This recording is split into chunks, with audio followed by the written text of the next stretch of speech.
In the history of the world, nothing good has ever followed the words, "We need to talk," particularly when they are preceded by the spouse's unabridged given name. When Greg became Gregory, I knew the last chapter had begun to unfold. The private eye I hired, he looked like a 1950s gumshoe who had escaped from a black and white detective movie, bugged the hotel room my wife Carol shared with her boss, John Hoffman, the recently promoted executive vice president of sales at Home First Enterprises, the friendly alternative to the big boxes. The pictures showed Mr. Hoffman being friendly with my wife in at least 4 positions. From that moment on, I spent every waking moment plotting my vengeance. The most important thing was to act normal until I was ready to unleash a full measure of hellfire upon the deceitful individuals. The next week went by excruciatingly slow. Carol was very guarded about her workday, which had until then been a major topic of our evening conversations. Each day she became a little more withdrawn. But I never let up. "Did anything interesting happen today?" "So, who did you go to lunch with?"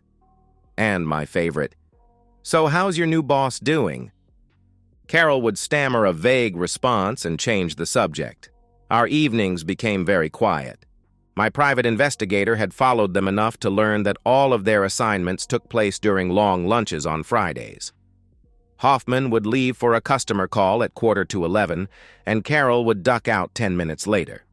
Her excuse was that she had a chiropractor's appointment. They would rendezvous at a business suites motel on the interstate. We had enough evidence to hang the pair in divorce court. The papers were all in order, the cannons loaded, and the war horses were chomping at their bits. It was time to force their hands. I showed up at Home First Enterprises 5 minutes after Carol left. I walked in and asked Maria, the receptionist, to let my wife know her hubby was here to take her to lunch. "I'm sorry, Mr. Eaton, but your wife left a few minutes ago to see her doctor." "Doctor?" I asked. "She has an appointment every Friday at 11:30. She skips lunch a couple of days a week and takes a long lunch every Friday." "Thank you. I must have forgotten," I answered. The day before, I purchased a prepaid phone so I could call her on a strange number. It was the last week of the quarter, and Carol would have to answer so she didn't miss a sale that could put her in bonus. "Good afternoon. Carol Eaton speaking." Her voice sounded sweet, almost musical, like a salesman should. "Is everything all right?" I could barely get the words out. "What are you talking about?" she asked. "I tried to surprise you by popping in and taking you to lunch. The receptionist said you had a doctor's appointment every Friday. Are you all right?" I tried my best to sound concerned. "I'm fine. It was nothing.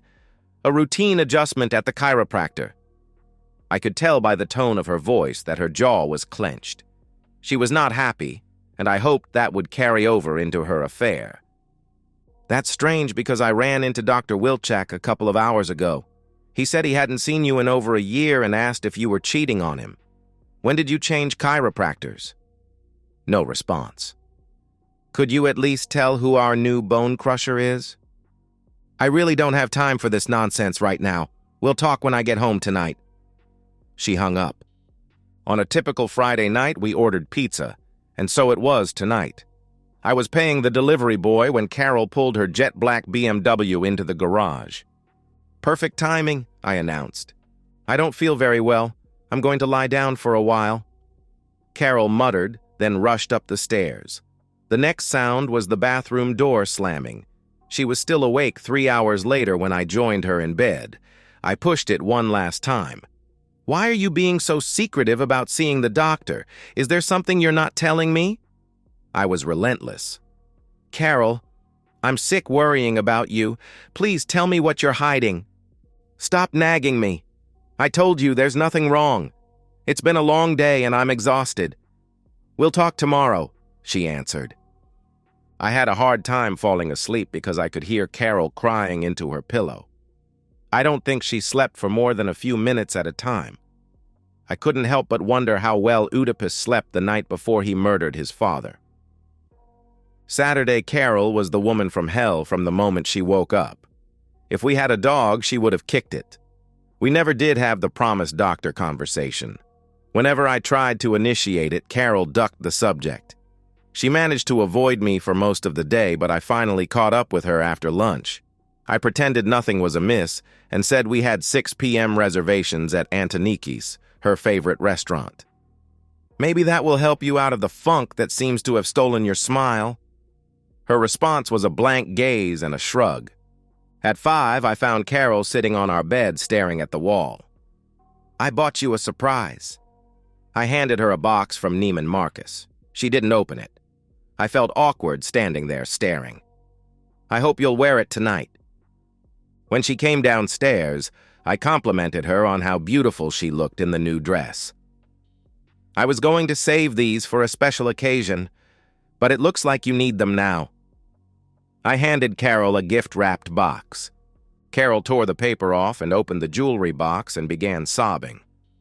They'll look great on your new dress. And the string of pearls did. Dinner was a study in silence. She was so softly spoken that the waitress had a difficult time understanding her order. Even 3 vodka gimlets didn't loosen her tongue. Most of her dinner went home in a doggy bag. When I pulled into the garage, she didn't wait for me to open her car door. She was out of her seat before I had unbuckled. She paused, turned her head, and said, "Thank you." Her first words were in over 2 hours. I watched her walk up the stairs and lock herself in the master bath. I tippy-toed up and listened to the door. As I expected, she was talking to Hoffman, no doubt seeking his reassurance they would soon be together. I retired to my den to await fate. I took a small bottle out of my suit coat's pocket and dry swallowed a handful of tranquilizers. I had been taking those little pills like candy ever since I learned of my wife's infidelity.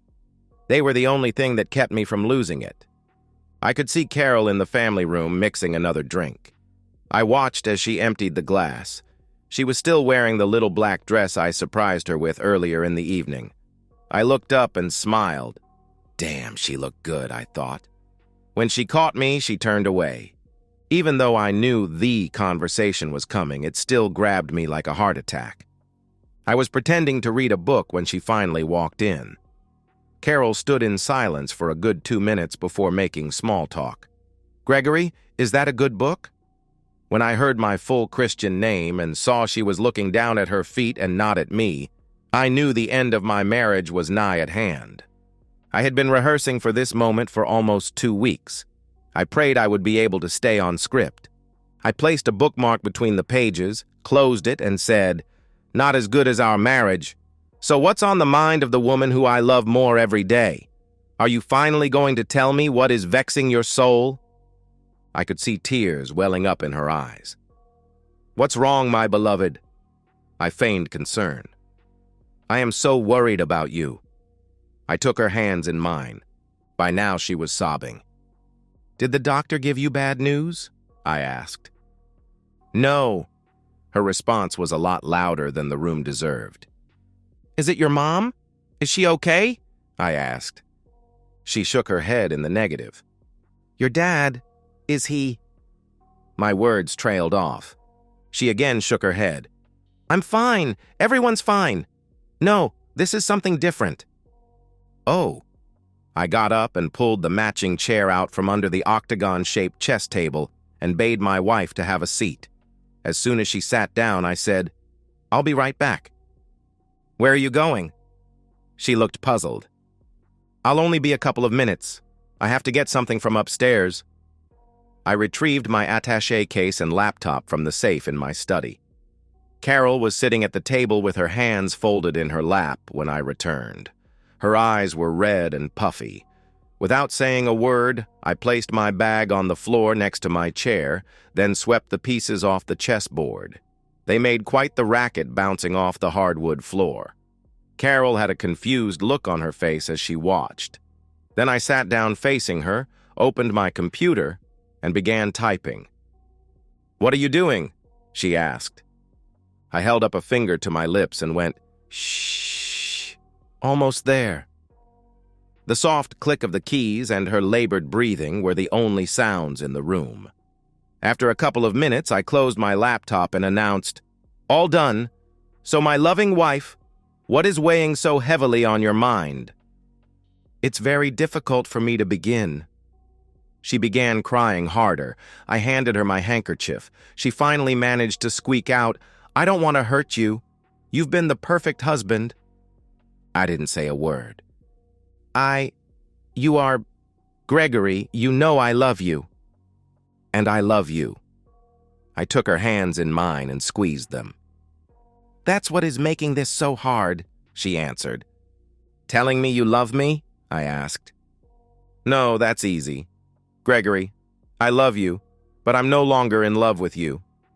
There, I've said it. Carol buried her face in her hand and mumbled. I don't know how it happened. It almost killed me, but I held my tongue. I stared as she hung her head in shame. Carol finally broke the silence. We've been together since freshman year of high school. It's always been Greg and Carol. I need some time to be me. Not a half of us.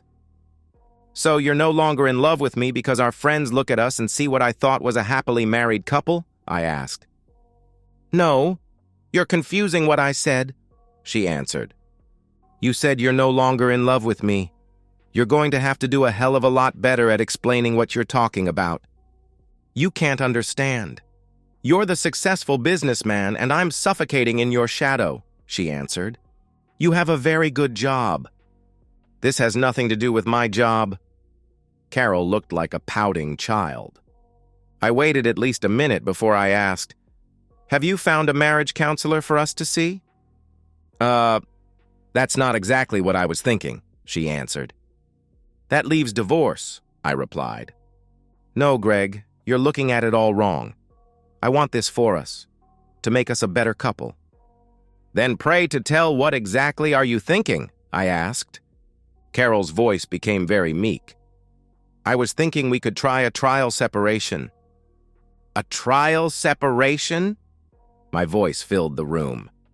Carol pushed back in her chair. Wait, let me explain. I clenched my fists.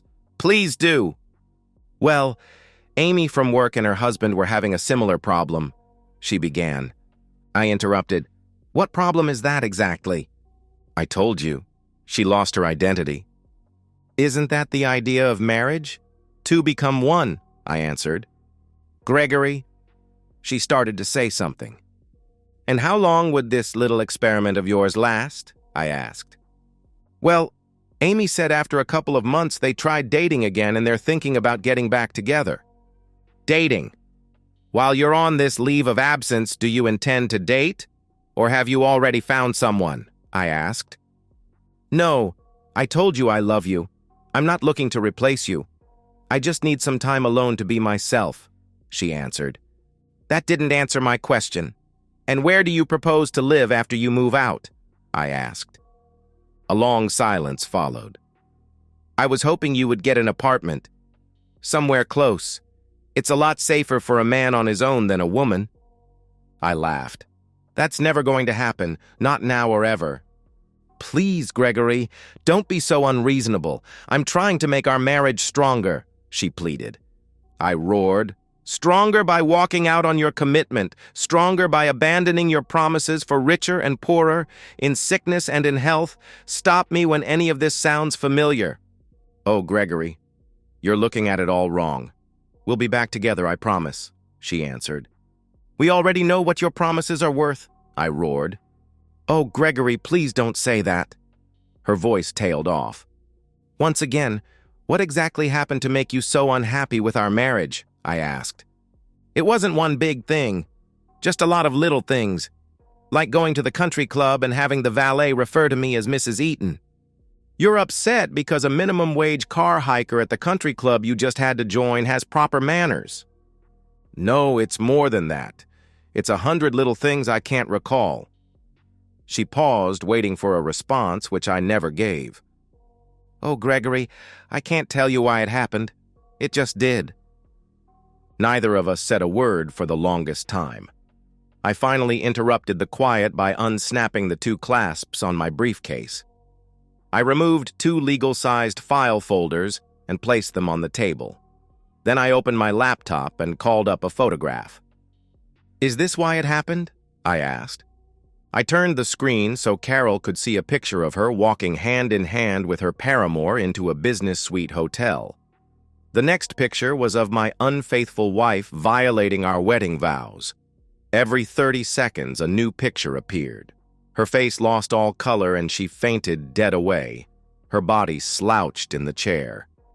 I waited a few minutes, then brought Carol a glass of ice water and helped her take a sip. She looked confused and terrified as each new photograph appeared.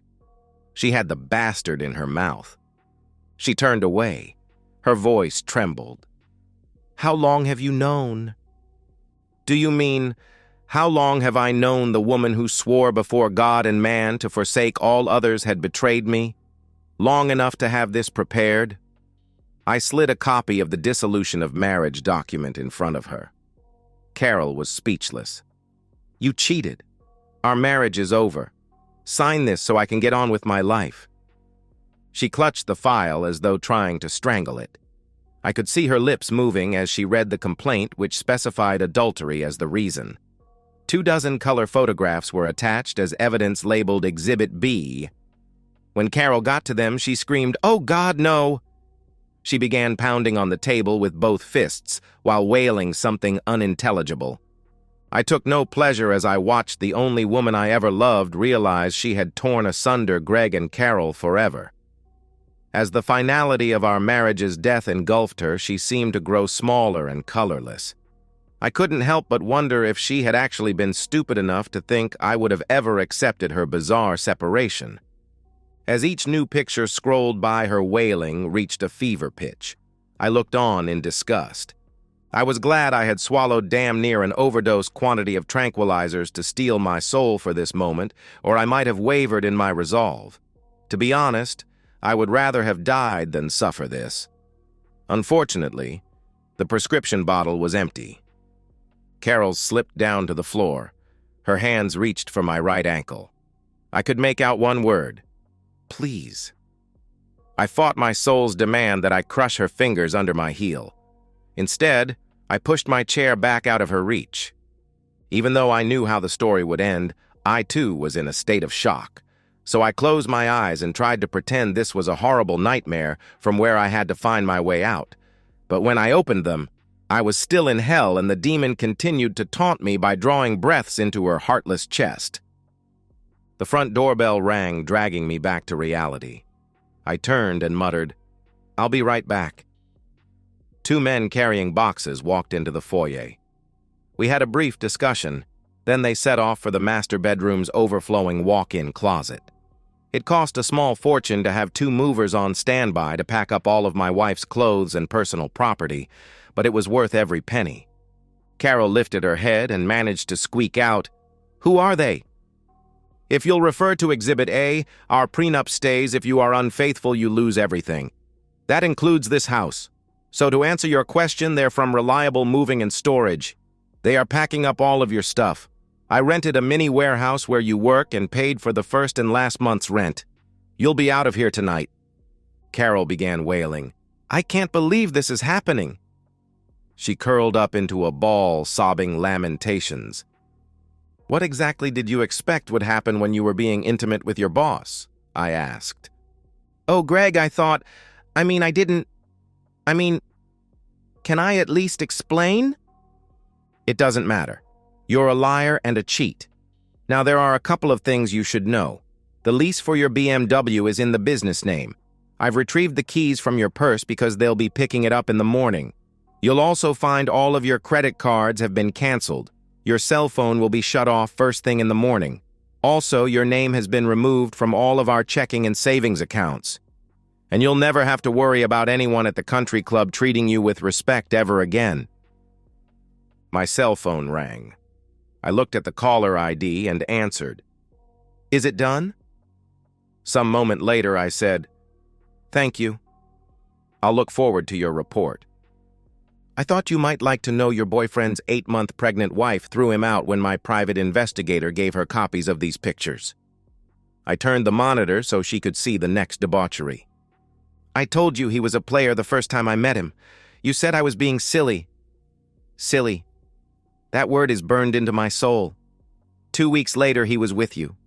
2 weeks. You lasted a whole 2 weeks before you... There was no need to finish my sentence. I have on good authority his wife swore she would divorce him if he cheated again. Oh, did he forget to mention you're the third bimbo she's caught him with, so he's all yours. I guess you won't have to worry about the dangers of living alone. I wish you a happy life together, until he cheats on you too. Carol's cell phone rang. Let me guess. Loverboy calling to tell you the good news. He's all yours. I took the phone off the coffee table and smashed it on the floor. It stopped ringing. Carol's face was contorted into a grotesque mask. I could see the terror in her eyes. You really thought this one through, didn't you? Well, guess what? I've done a lot of critical thinking. Tomorrow morning, my lawyer will be paying a visit to your employer. We've studied your employee handbook, and you should count on being fired. Your boyfriend, too, for moral turpitude. I wonder if they pay unemployment compensation claims for stupid cheating women. And that's just the beginning. The doorbell rang again. I'll be right back. Carol was frozen in place. Her mouth was sloppy, making strange sounds that weren't quite words. I returned, followed by an elderly man in a gray suit. This is Mr. Jackson. Mr. Jackson is a notary public here to notarize your signature on the divorce papers. We'll have the movers witness it. She finally managed to ask the obvious. What happens if I refuse to sign? Then I hit the send key and everyone you know, family, friends, co-workers, everyone at church, the women at the club, anyone I could find who ever knew, you will receive an email overflowing with scores of pictures documenting your adultery. There's even a couple of short videos. Is there anything I could say to make you change your mind? She asked. You've been doing inappropriate things with your boss for at least 6 weeks, and you tried to talk me into moving out of our house so you could be with him in our bed. I know you aren't stupid enough to think I would keep a lying, cheating woman as a wife. Carol looked like a hollow shell of a person. If at any time tonight you had confessed the truth to me, I would have been willing to try anything to save our marriage. I gave you every chance. Instead, all you did was lie. You betrayed me. You betrayed us. I hate you more than I have ever hated anyone, and I am frightened by how badly I want to hurt you. My hands were shaking with rage. But I'll tell you what I will do. Until 6 weeks ago, you were the embodiment of everything a soulmate could be. You were my every dream, my every fantasy. You were the reason I lived, and you killed all of that in me. Ours is a no-fault divorce state. I have a second set of papers that use the vague, irreconcilable differences grounds for divorce. Sign now and get the hell out of my house before I lose control, and I promise I will never tell anyone the truth. Thank you.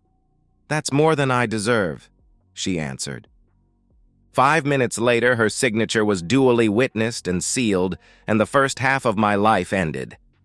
Carol looked numb as she stood at the end of the driveway, waiting for a cab to take her to the Business Suites motel out on the interstate. I booked her their usual suite. I wondered if she would see the humor in that. 2 years have passed. I never broke my promise and told a soul. Until now. And so, we've reached the end of today's story. Was it what you expected, or did it take a twist you didn't see coming? I'm curious to hear your thoughts. Share them in the comments below, and let's get a conversation going. If this story kept you hooked, make sure to hit that like button. And if you're new here or just haven't subscribed yet, now's the perfect time to join our community. I bring you fresh, captivating stories every day, so click that subscribe button and turn on notifications so you never miss out. Thanks for watching, and I'll see you in the next one.